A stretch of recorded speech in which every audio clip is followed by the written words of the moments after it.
Ni hao, good morning and good afternoon. Welcome to FPD 2011 in San Diego, California.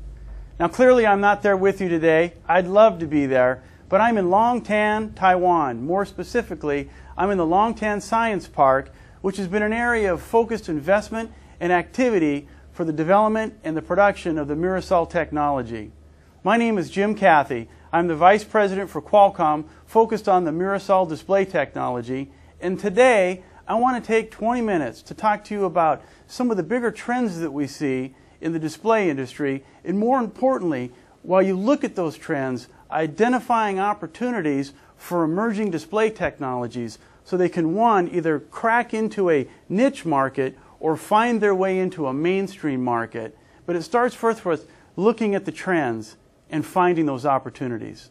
So when we talk about trends in the display industry, a trend that's not so obvious to all of us is when you look at the focused investment that has happened in the flat panel display industry over the last 70 years, the billions of dollars invested, the tens of thousands that have been educated and trained and have ample experience, what that's done is it's starting to reduce the development time required for display technologies.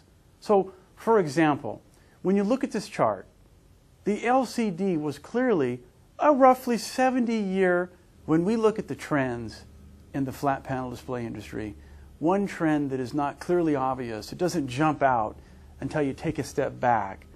Think about the years of investment, the focused investment that's happened in the flat panel industry over the last 70 years. Billions of dollars invested for the entire infrastructure and tens of thousands of engineers educated and experienced. The result of that is very clear when you take a step back and you look at these technologies, the established technologies, including the known leader, LCDs, and look at the incumbents coming in behind it, the OLED, the EPD, the Mirasol technology. What you start to see is a reduction in the development time, where LCDs, roughly 70 years, OLEDs, 40 to 50 years, EPDs, 25 years, and now we see a Mirasol technology at 10 years. Over time, we are compressing, the industry is compressing the amount of time that's needed to bring a new display technology to market, which tells us that these disruptive technologies, these emerging technologies, are leveraging the infrastructure and making it real that the objects in your rearview mirror are closer than they appear. So really, it may not be 10 years. What's next? It could be 5 years or 3 years. This trend is clear, and it's one to analyze as you start to forecast where your efforts and your focus will be, not just from a display technology investment, R&D, and production, but more importantly, from the systems design and where you plan for your systems to be in the year, 2 years, and 5 years out. A shortened time to market for developing technologies doesn't come with some challenges, increased performance challenges in the marketplace. Or maybe it's more appropriate to say a shift in priorities or a shift in requirements based on what's changed in the systems in the marketplace. And if you take a look at e-readers, for example, in the chart in front of us, there are two columns. One is the users, which is those that you might commonly refer to as the early adopters. And then the second column is the intenders, those which might be your mainstream market, which is those that are planning to purchase next.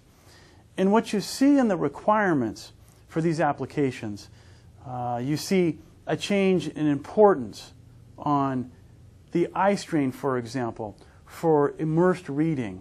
Immersed reading be where you're reading for hours, 1 hour or 2 hours, not a short 15 minutes for an email, for example.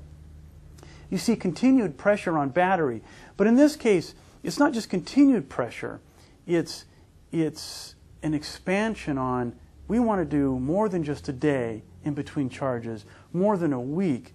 We want to see for our e-reader a month in between charges. This is dramatic. This is a big shift, not just an incremental increase in the performance requirements for those systems.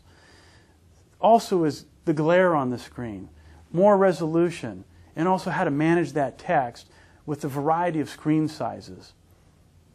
Now, when we talk about the battery,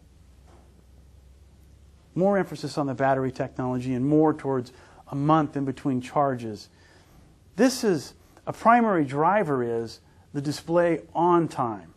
The display is on more often now in an e-reader and a handset, for example, than ever before. And the display is the largest consumer of energy of all the components. In fact, in many devices, in many portable devices, the display itself consumes upwards of 50 to 70% of the energy, depending on the activity. This means that new display technologies, and even the existing technologies, have to find ways to reduce the energy consumption. And we're not talking about going from 600 milliwatts down to 400 milliwatts. We're talking about sub 100 milliwatts of power, sub 50 milliwatts of power, and even lower into the tens of milliwatts of power in order to obtain these month-on cycles. Or you're going to have devices that just weigh too much. They need to weigh less. 1.5 pounds is too much. And they need to consume less energy, not just to make the battery smaller and thinner designs, but to reduce the heat dissipation.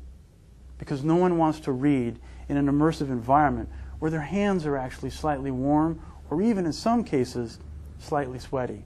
When you look at this consumer study and you see the response on glare and the response for reduced amount of glare, this is something you'd think could be managed by the appropriate AR films, which makes one tend to wonder, is it really glare this consumer is responding to, or is it something more compelling, a larger shift in their requirements, which I might suspect is sunlight viewability, the ability to actually see these devices in the sunlight.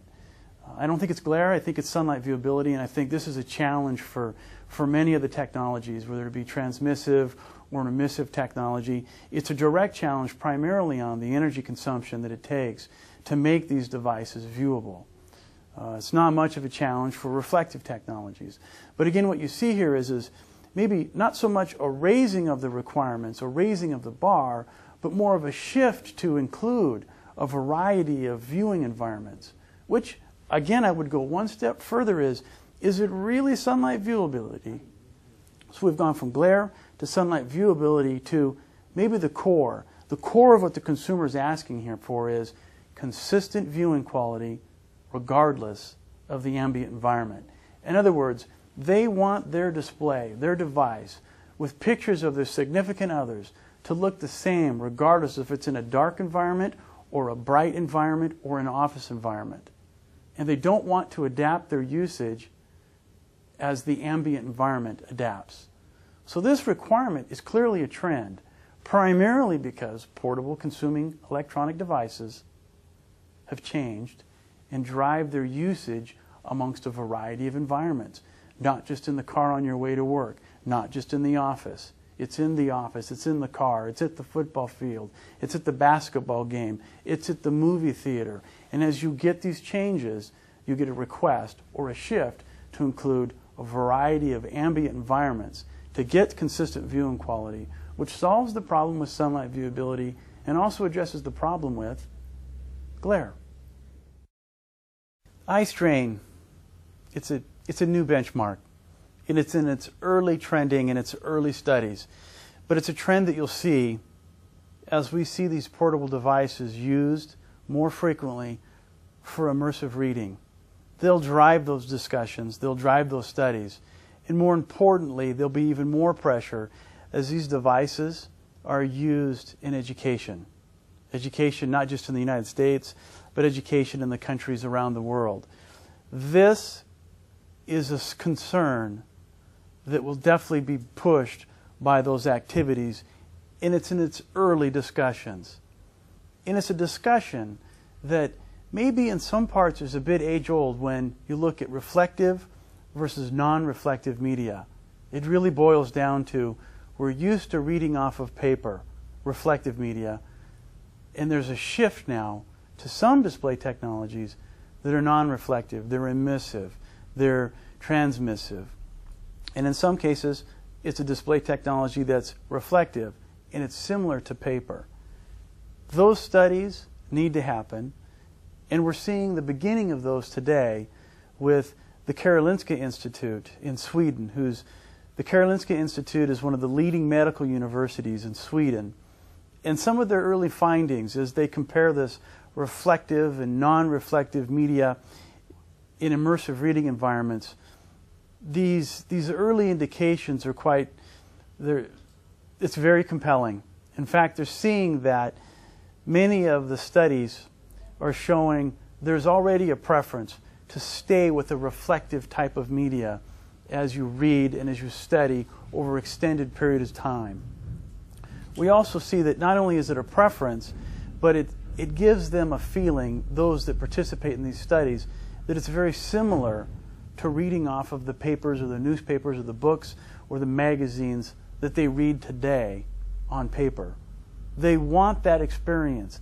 They want it because it's less eye strained, and it's what they're used to today. And it feeds back into what we saw earlier, which is a consistent viewing quality regardless of the environment.